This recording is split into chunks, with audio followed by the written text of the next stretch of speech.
What's going on, everybody? This is Derek J407 here to give you my thoughts on WWE Money in the Bank 2019, live from the XL Center in Hartford, Connecticut. A show that, up to a point, was very, very good. Recent weeks, recent months, recent years, for that matter, WWE television, at least main roster wise, specifically Raw, has not been really good. Ratings have been tanking, stories have just been really piss poor, and a lot of the decision making going around has just been very weak.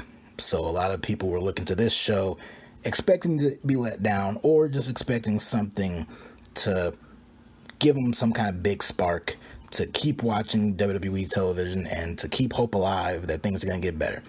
And I think about a good chunk of this show did that. We had a lot of really good matches. You had two really great ladder matches. Had a really cool title change in the middle of the show. Had an excellent match with Seth Rollins and AJ Styles. Even a really good title match with Kofi Kingston and Kevin Owens. And the main event was awesome. A lot of great stuff happened in that main event. Until the end. The end where we saw the Beast, Brock Lesnar, make his big return to just waltz right in and take down the Money in the Bank briefcase and win the entire thing, much to the dismay of a lot of fans. And all week long, people across different fandoms were believing, and if you can hear it in the background, the police are outside looking for somebody, maybe whoever booked this show, especially that ending. I can't complain about the entire show, only the ending. But a lot of people were thinking all week that on this night we had Money in the Bank for WWE, had Game of Thrones, the series finale of Game of Thrones on HBO, and with the way the season's been going, people were expecting to be let down by both things, and sure enough, people were let down by the series finale, Game of Thrones, and people were let down by the finish of Money in the Bank. What do I think? Well, I guess we're going to have to wait until the end of this review to really understand and get into how I feel about this show. Specifically the ending, because I thought a lot of the show was really good, and I'm going to express that. So let's start from the very beginning. We had the kickoff show. We had the SmackDown Tag Team Champions, Daniel Bryan and Rowan, or still in May of 2019, the new Daniel Bryan for whatever reason, versus the Usos. Now, of course, you know the wild card rule has been placed into effect, so Raw's Usos could face SmackDown Tag Team Champions Daniel Bryan and Rowan. Non-title match, of course, because a few weeks ago we had this match for the championships and Bryan and Rowan won. And it is disappointing to a degree that Daniel Bryan, who just a few months ago was wrestling in one of the most anticipated matches at WrestleMania for the WWE Championship, defending the WWE Championship, and yet here he is on the pre-show as co-tag team champion with Rowan, losing to the Usos. That's right, the Usos won this match after a double splash on Bryan himself, so they pinned Daniel Bryan to win this match. And the commentators were talking about how this puts them in line for a future championship match, for a future SmackDown Tag Team title shot. And it's like, these guys are Raw superstars. I get you have this wild card rule, but why is there now a precedent that different guys from a different brand can challenge the champion of another brand? That makes no sense. They've already done that. Like I said with the Usos, they did it with Sami Zayn and AJ a few weeks ago on SmackDown. So why is this a thing? It's bad enough you have it, but now you got guys who can challenge for championships on the different shows. It's too much. It's too much. And they clearly don't give a shit about this brand split. So you know what? I don't either. So let's get right into the main show. We had the women's Money in the Bank ladder match. We had the likes of Natalya, Ember Moon, Mandy Rose, Nikki Cross, who replaced Asuka in this match. Asuka, I'm sorry. I'm completely sorry. She replaced Alexa. Not Asuka, Alexa. She replaced Alexa Bliss, who was not medically cleared to compete in this match. We had Carmella, we had Naomi, we had Dana Brooke, and we had Bayley. So this was the first ladder match of the show, and I thought it was pretty good. Early on, Carmella, she injured her knee in a exchange with Mandy Rose. It looked legit at first when the move happened and she swatted off Mandy, because Mandy was trying to still go after her and she kept swatting her off like, leave me alone, back off. So that part was probably real, but then it didn't take very long to realize that that was just setting up for Carmella to return later on, because she got taken to the back, and it was just so telegraphed when later on in the match Mandy Rose was out there by herself, and then Carmella limped her way back out in a valiant effort to finish the match. So the injury part itself, I assume, was fake and part of the story, but there wasn't a part in there where Mandy did kind of kick at Carmella's knee, probably a little too hard, and that pissed Carmella off a little bit when Mandy kept going after her. A lot of other cool stuff happened in this match, though. Naomi, she had some really cool athletic spots. At one point, there were 2 different sets of ladders, 4 women, 2 to each ladder. They were trying to crash Naomi and kind of sandwich her in between the ladders, and she did the splits right under it, and the ladders crashed, and all the women combined into one another. Probably the biggest spot of this entire match, and one of the best ladder spots of the night. Of course, topped by a few of the things in the main event, but one of the biggest spots that happened was at one point, all the remaining women in the match, they were up on the top of the ladders, and Natalya came in, and she knocked over the ladder, so she was by herself in the ring. Meanwhile, on the outside of the ring, we had this really tall ladder that kind of towered over the ring, and Ember Moon was not all the way up top, but on a higher rung on it, and she dove off the top of that ladder, delivering the Eclipse onto Natalya. And that was a really, really cool spot that a lot of the people in the arena popped huge for, and was one of the best spots of the entire night.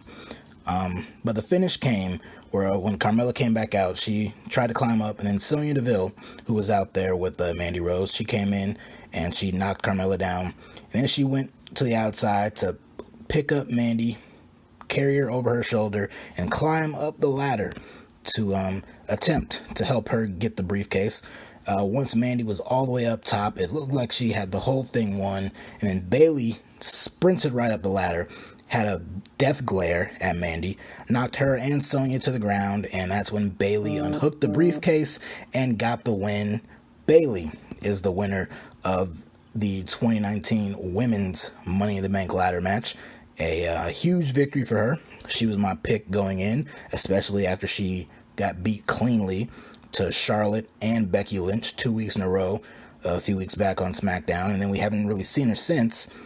And she's just been doing a whole lot of nothing. I know she was tag team champion with Sasha Banks, but then that kind of folded. And I think even the situation going on currently with Sasha Banks walking out pretty much and refusing to come back to work, I think all of that played a factor into Bayley winning. It played a factor into why I thought Bayley would win, and it played into what I thought would happen with Bayley later on in the night.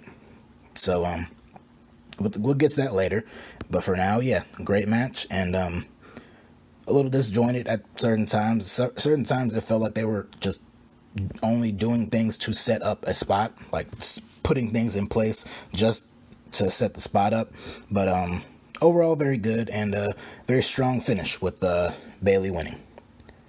Up next, we had Samoa Joe versus Rey Mysterio for the United States Championship in a rematch from WrestleMania, a match at WrestleMania that lasted a few seconds. Basically the exact same thing here. Rey hit a seated senton on Joe early on in the match, and apparently got a little too close to his face because it ended up busting Joe's nose open and potentially broke it. But I'm not sure what effect that had on the finish here, because basically right up next, Joe was back up. He attempted a powerbomb on Rey, but Rey rolled through for a Hurricane Rana, got the roll up, and won. He won the United States Championship in a match that lasted just a few seconds. And Samoa Joe is dumbfounded, bloody nose and all. Could not believe that he just lost the championship. I don't know if this match was shortchanged because of Joe's injury and they felt, okay, his nose broke, because obviously it wasn't too bad since they had him come back out post-match and beat down Rey Mysterio. And that's what happened. Before that, Rey's son Dominic, who dwarfs Rey, much like everyone, but he does. He just towers over his dad. He came out, he celebrated with him. They were walking back up the ramp, and that's when Samoa Joe came out, blindsided them, got Ray back in the ring, laid him out with a bunch of Uranagis and a seated splash, and just completely beat down Ray right in front of his son, humiliating Ray. I was expecting him to beat up Dominic at this point, but we did not get that. I'm sure we'll probably get that in due time. But yeah, I assume this was by design. So there you go. We'll see how this story plays itself out. Up next, Shane McMahon and The Miz steel cage match. Shane is just so overexposed on TV right now. He's on both shows. He has 2 different feuds going on. One per show is one thing, but now with the wild card rule and Roman Reigns appearing on Raw and Miz appearing on SmackDown, both feuds are colliding to the point now where we see both feuds play themselves out on both shows. And I was hoping that the finish to this story would come on this show, and it did not. It was prolonged even more. I wanted this story to end at WrestleMania, but no, it continued into a steel cage match. I'm like, okay, well, that makes sense. That's probably the best way to end this thing, but oh no. No. We got more. Shane was on offense far too long. He went for a coast to coast, but got caught and turned into a figure 4. Shane tried to scurry out of it. He tried to get to the door to escape, and when he went through the door, he brought in a chair from under the ring, got it in there.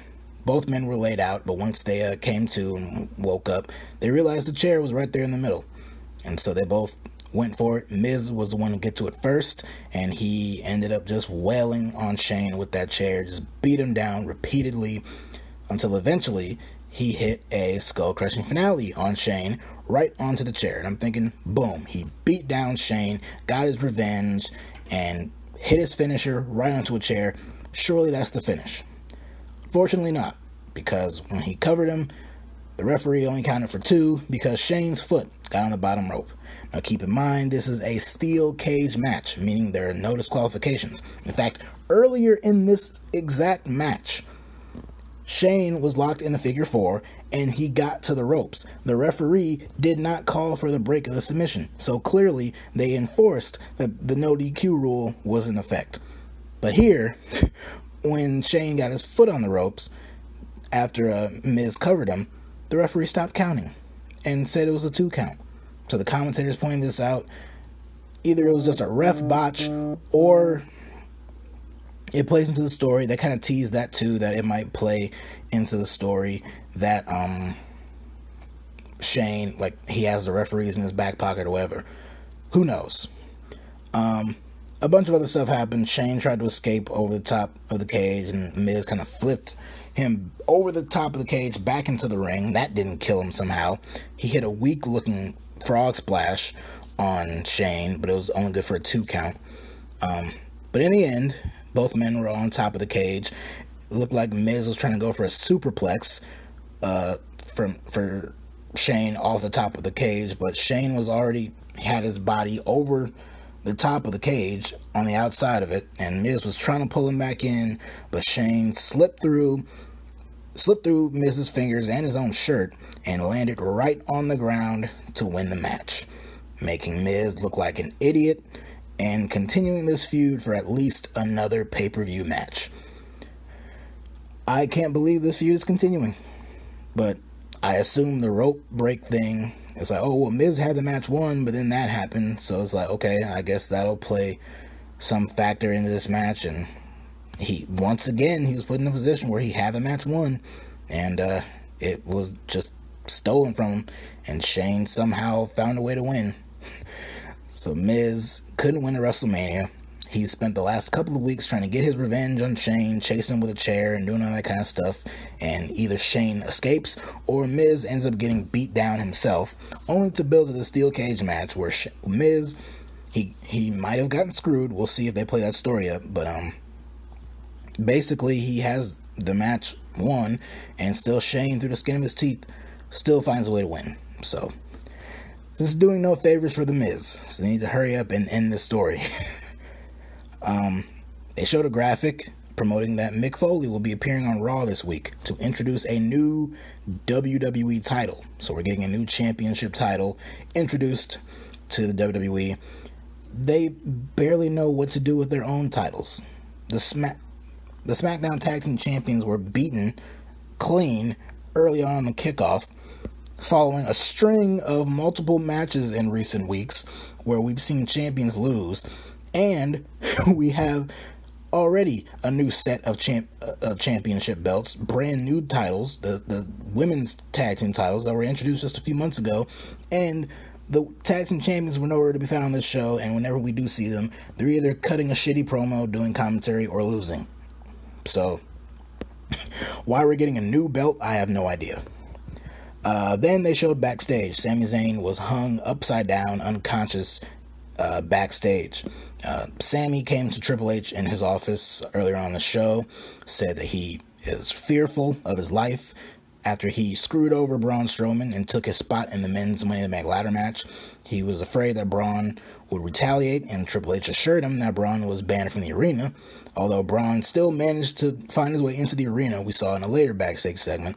And here we found Sami Zayn hung upside down, unconscious, and they said he was taken to a medical facility. The next matchup was Tony Nese and Arya Daivari for the Cruiserweight Championship. A fine match. The fans weren't really that much into it, and honestly, I really wasn't either. I try to support the Cruiserweights as much as possible, but this matchup just really didn't light my world on fire, although it did get pretty fun towards the end of it. At one point, Nese hit a corkscrew moonsault over the top rope onto Arya on the outside. Daivari hit a hammerlock lariat on Nese for a 2 count, but in the end, it was Tony Nese hitting the running Nese to get the win. So still Cruiserweight Champion Tony Nese. Cut to backstage again. Triple H meets up with Braun Strowman backstage, tells him, I know what you did, I know what you did, and all that kind of stuff, but Braun was pleading ignorance. He said he has no idea what happened to Sami Zayn. He had nothing to do with that. He has no idea what Triple H is talking about. And Triple H didn't want to hear any of it. And he said, I'm not telling you, I'm not going to call the cops, I'm not doing all that stuff, but as a professional and as your boss, I'm telling you, you got to leave. And Braun has been accused of something that he claims to have not done. He is being forced to leave the arena after being screwed over by 3 different people out of his rightful spot in the main event of this show. And he's being told here by his boss that you gotta leave. And his response is to just say, whatever, man. And he left. No sign of Braun Strowman for the remainder of the night. Now, does that make Braun look very weak? Well, they've done a pretty good job of weakening Braun Strowman for the last year, so why even bother giving a shit now, right? Up next was the back-to-back showing of Becky 2 belts. The 2 matches that Becky Lynch had on the show, defending both of her separate championships. The first match up was Becky defending the Raw Women's Championship against Lacey Evans. In this match, I was looking for something impressive, an impressive showing from Lacey Evans to really show me what she has and what she can accomplish and all that kind of stuff. And I didn't think her performance was perfect. I didn't think this match was great, but I thought it was okay. I thought it was a pretty decent showing for Lacey Evans. She has a lot of talent. She has a lot of promise, but I just don't think that she was quite ready for a championship pay-per-view match yet, and I think she probably would benefit. Honestly, she would benefit from staying in NXT. I don't think she should have been called up when she was, but she's here. And I'm sure she'll probably just keep learning on the way. She has no choice but to do that. But I do think she was kind of rushed into a championship match. Did she belong there? No. But not, at least not on this occasion. But do I see her at that level at some point in time? Probably. I say give it a few more months. But after this finish and the finish to the next Becky match, I think this feud is probably going to continue for at least another pay-per-view. So, the finish came, like I said, not much really happened, so we'll just skip to the finish. She got a chop block on Becky's knee, Lacey did, and she tried to roll her up, but the referee was just dumbfounded at this roll up, and he looked at the shoulders being down, and he got up and went all the way around on the other side of the women and was looking at that shoulder. It's like, okay. That was very weird. Becky was down for like a count of 4. I don't think either of her shoulders were up, not like Samoa Joe earlier in the night. So Becky managed to escape that and turned it into a disarm her, which Lacey tapped out quickly to. Like, as soon, like, Becky didn't barely even torque the arm back, and Lacey was already tapping. So made Lacey look a little weak, but Becky won, like I figured she would. I figured she'd at least win this match. So she poses with the championship. She goes to leave, and that's when Charlotte Flair's music hits. She runs down, gets in the ring, and just challenges Becky to say, "Why wait? Let's do the match right now." And, goats her into getting in the ring with her and doing the match right then and there. And Becky, being the man and being, succumbing to dumb babyface symptoms that a lot of other babyfaces on the roster do, she went ahead and accepted the challenge, and we got the SmackDown Women's Championship match right here. Becky Lynch versus Charlotte Flair in match 1222 of this never-ending feud. Although I gotta assume the feud's over now. So the match was pretty much Charlotte dominating the entire way, just beating down on Becky. And it got to a point where Becky found an opening when Charlotte went for a natural selection on the apron, but Becky held on to the bottom rope, and Charlotte kind of crashed on down to the floor. She got the referee to start counting, which he did, but he had his back turned. So behind the referee's back, Becky Lynch is kind of seated towards the bottom rope, not in the corner, but near the corner. And that's when Lacey Evans came back out, gave Becky the women's right, her big punch, and that kind of knocked down Becky. Charlotte got back in the ring, attempted to do a roll-up, but Becky reversed it. It was only good for a 2 count, and once she got out of it, she was met with a big boot right to the face. At least was supposed to be her face. It looked like it missed, or Becky blocked it, but whatever. She sold it, she got hit with it, and got beat with it. So Charlotte Flair becomes 9-time SmackDown Women's Champion. And it doesn't even matter. It doesn't mean jack shit. These title reigns are simply being done just to get Charlotte to championship number 16 and tie her daddy's record and potentially break her daddy's record. And to show you just how insignificant these title reigns are for Charlotte, what happened up next? Becky, seeing that Lacey was still out there, she went right after her, attacked her, they started a brawl. Charlotte came over, and the 2 blonde chicks, the twins, as Becky calls them, they double-teamed Becky and got her back in the ring. So just started to beat her down. The fans could see us coming a mile away, but they were still going along with it. They were chanting Bayley's name. They wanted to see her come out there and help Becky and do other things, and that's exactly what happened. Bayley came out there, she ran out there, she made the save, she laid out Lacey with the Bayley to belly, but got taken down by Charlotte, who went to leave, but then targeted Bayley once again, and went to go for a spear, but got sidestepped and got rammed headfirst into the middle turnbuckle in the corner.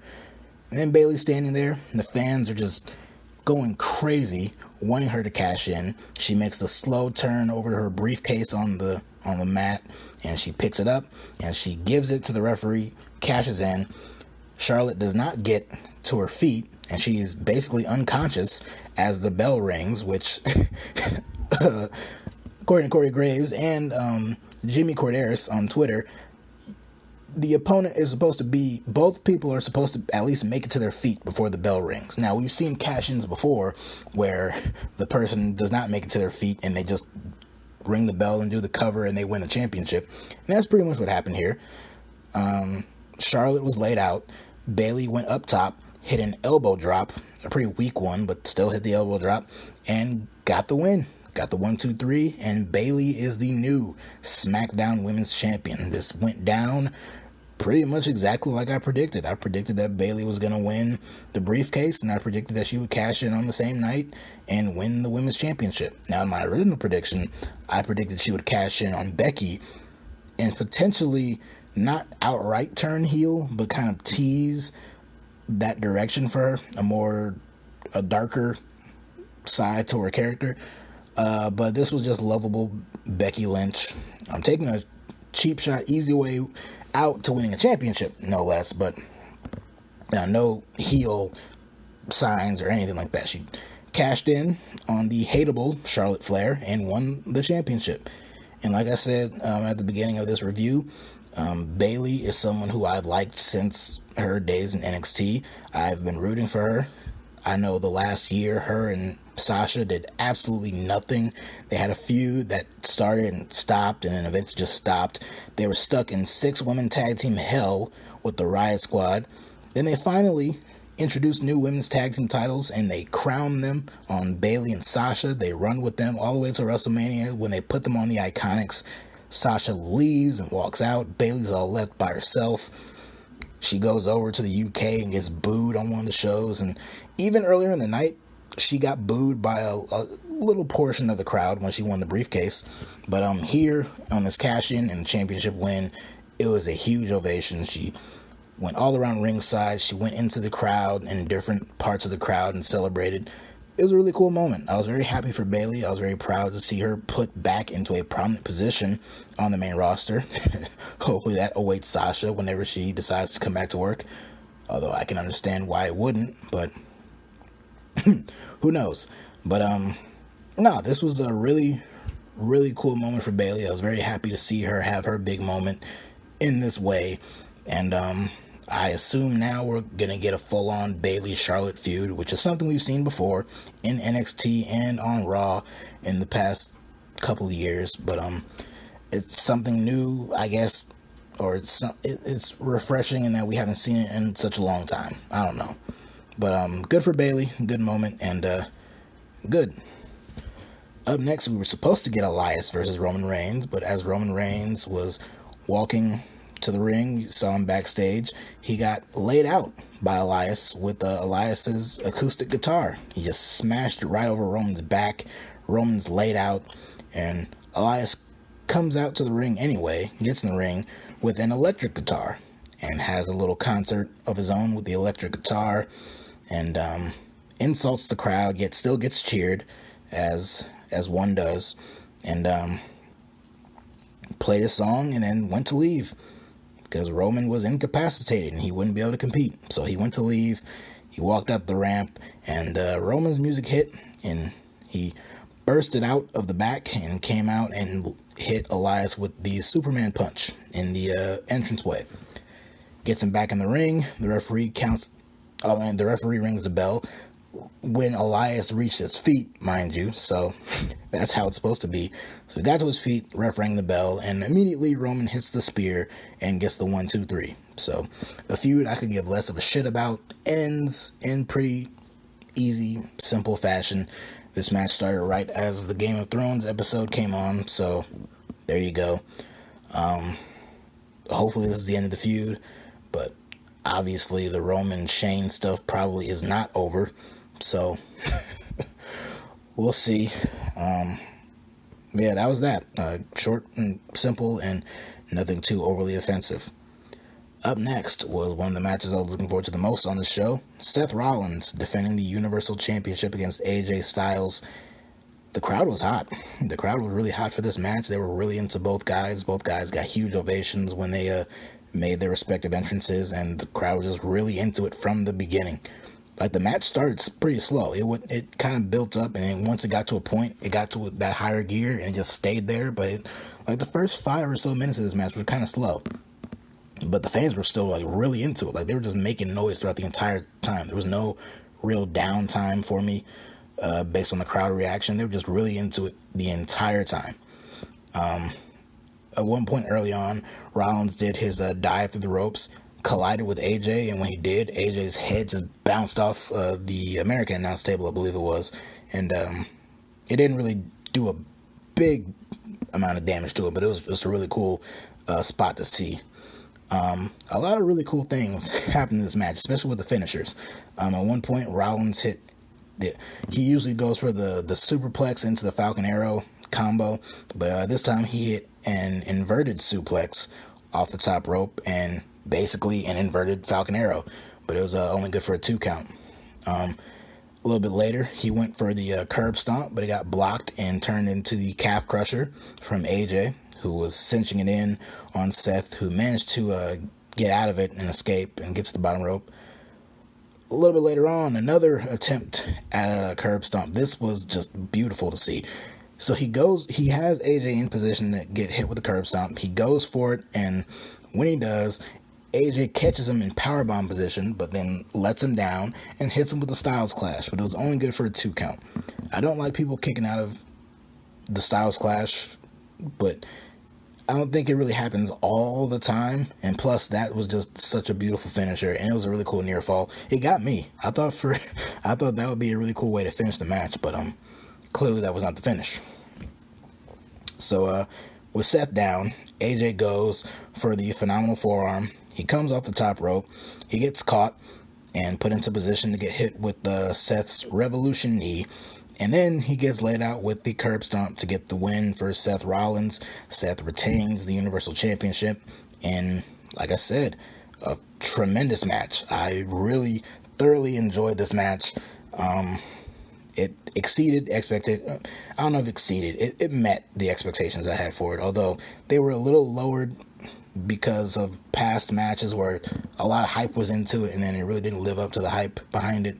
This one, I had a fairly low expectation, so I guess it did exceed them. Not far and away, but it was a lot better than I even thought it could be. And yeah, I thoroughly await a potential rematch at some point down the line. But AJ came back in, he left and then came back into the ring, shook Seth's hand, and that was that. So like I said, great match, and Seth Rollins is still Universal Champion, at least for now. Up next, the Lucha House Party came out and they got beat up by Lars Sullivan. Lars headbutted Kalisto, ended up busting his head open. But yeah, this was just a waste of time. And they're still going all in with Lars, despite the whole recovered message board stuff from Lars and the racial things. They're still going all in on him. Up next was the WWE Championship match. Kofi Kingston defending the championship against Kevin Owens. The crowd was pretty exhausted for the early part of this match, even with the waste of time Lars stuff. They were still feeling the effects of the Seth AJ match, so this match kind of was affected by it, but they did get into it towards the end. One cool thing that happened was Kofi went for the free fall dive onto the outside, but when he contorted, he fell backwards, and when he kind of had his body positioned to face Kevin Owens, he got hit with a super kick in midair, and I thought that was really cool. Kevin Owens at one point hit the pop-up power bomb, but this time it was a sit-out power bomb, which again only good for a 2 count, but I thought it was really cool. Owens hit the stunner, but Kofi got his hand on the ropes, so at least he didn't outright kick out of it. You know, like getting your foot or hand on the ropes is a way that it's like I'm not directly kicking out of the move, but I have enough awareness to know I'm by the ropes, so I can, get to that, and that'll break whatever cover is going on. Because I can't take people kicking out of the stunner. I just can't. But in the end, Owens for some reason was taking off Kofi's shoes and threw them at the announcers and threw them to the side. I don't know what the reason behind that was, but he did that. And he tried to go for a swanton, but then Kofi got his knees up, blocked it, hit Trouble in Paradise square in Owens' face, and got the win. So a strong victory for Kofi Kingston here.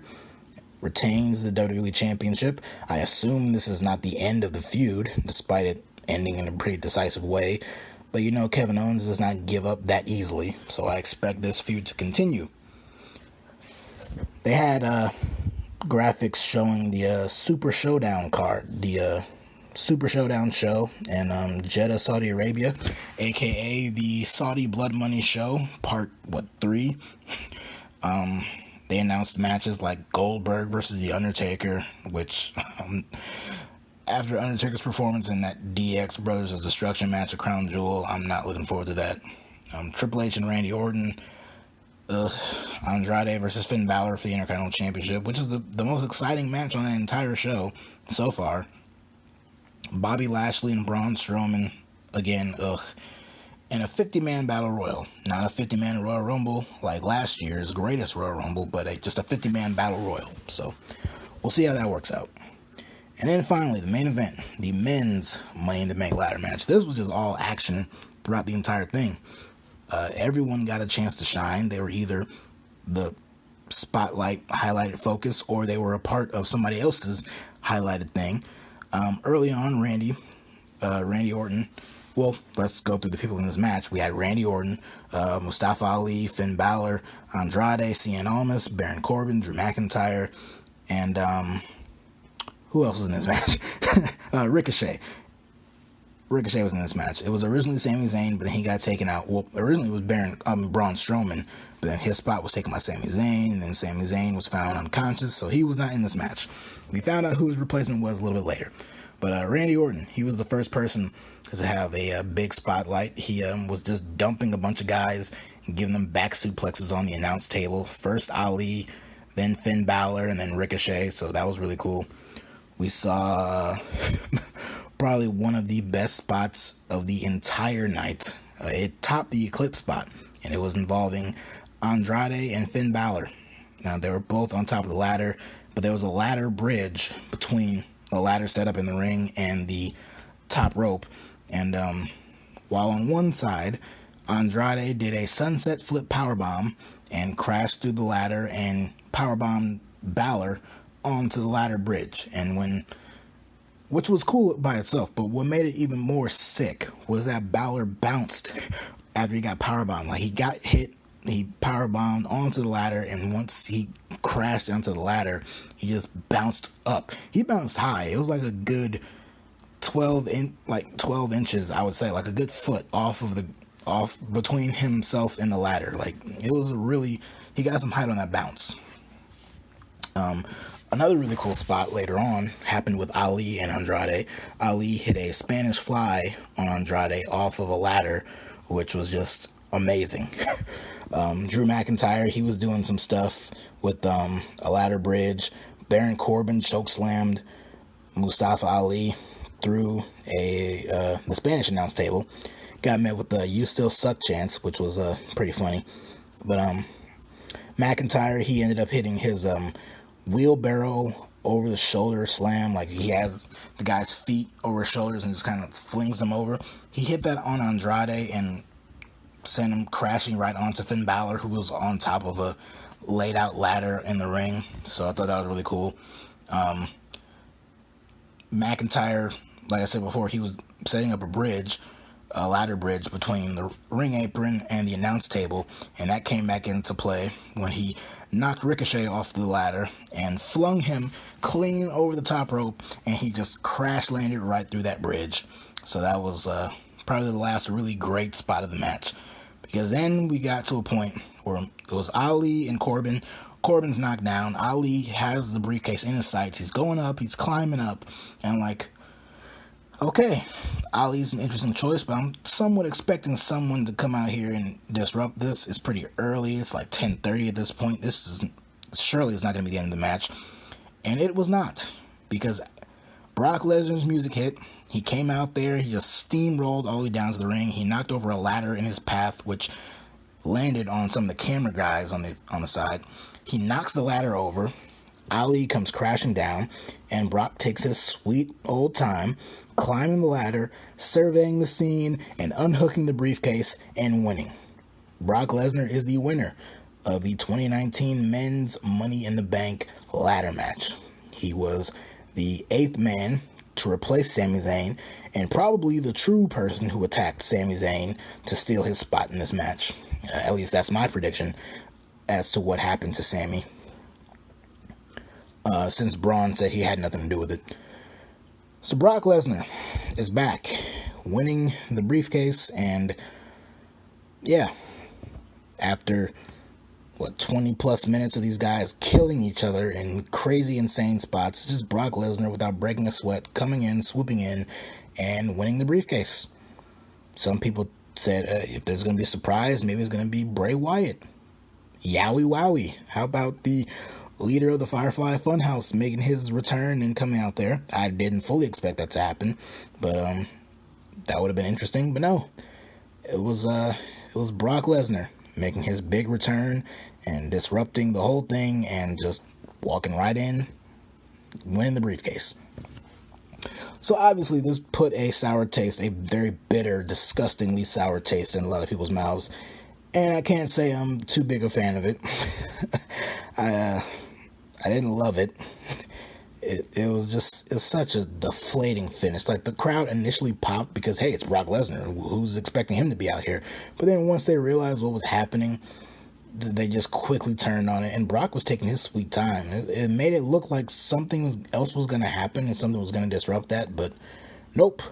It was just Brock being Brock, and he grabbed the briefcase. This was the most energetic in life I've seen in Brock Lesnar in a long time. He was cheesing, he was smiling, he was talking shit up there. So take that for whatever it's worth. But yeah, Brock is back and he won the briefcase. Now the question is he going to cash in on Seth Rollins? I know they need a match for the Saudi show. So, and Brock's announced for it, and I'm sure Seth's going to defend the championship against someone. So the question is, will that be the match? I don't think so. Even if it is, I don't think that's going to be Brock's cash-in. I think Brock is going to keep the briefcase for a while, and when he cashes in, it's going to be on the WWE Championship.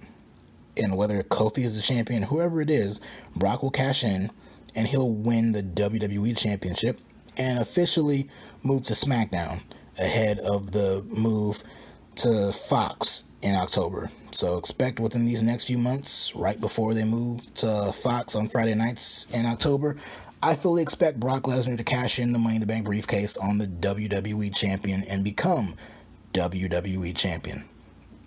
Is that what I want? Hell no.